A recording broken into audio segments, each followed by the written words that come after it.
तर नमस्कार मंडळी. तर मी आलते आपल्या ऊसाच्या म्हणजे प्लॉटमध्ये. तर माहिती आहे का, खुरपण चालू करायची. तर पाहायला आलते आपल्या प्लॉटमध्ये खुरपणी म्हणजे गवत झालं का काय, तर चेक करायचं आहे. पहा आपल्या ऊसी. तर बघायला आलते मी खाली गवत झालं का, तर पहा चेक करायला आलते. म्हणलं खाली गवत झालं का, पण नाही झालं. इथे खुरपण पण बसतं आहे पहा, म्हणजे खूप छान माती पण आहे.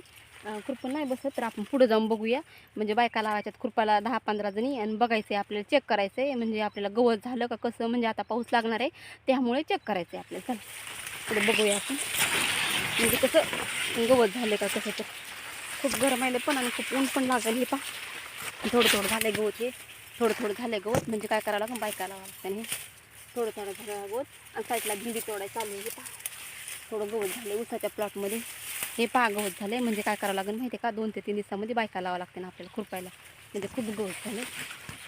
अजून पुढं पण जायचं आहे, खूप ऊन लागायला. तर चेक करायचं आहे आपल्याला.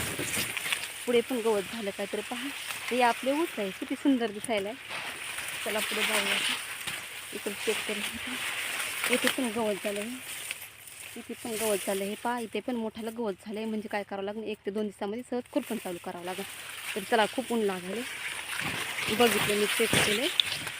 तर आपल्याला जायचं खुरपण चालू आहे पुढे. तर बघा हा आपला ऊसाचा प्लॉट आहे, किती छान दिसायला, हिरवागार पण दिसायला. हे पहा आपला ऊस आहे. म्हणजे 1 महिना लागला, 1 महिना झाला याला लावून, 1 महिना झाला याला लावून. म्हणजे आता 2-2 कांड्या ऊस पण आला, तुम्हाला दाखवते. हे पहा 2-2 कांड्या ऊस पण आला. हे पहा 2-2 कांड्यावर ऊस पण आला. हे पहा किती कांडे लागले ते, 1 2 3, म्हणजे 3 कांड्यावर ऊस आला. खूपच छान दिसायला आपला ऊसाचा प्लॉट. तुम्ही पण नक्कीच आहे आमच्या शेतात खायला ऊस.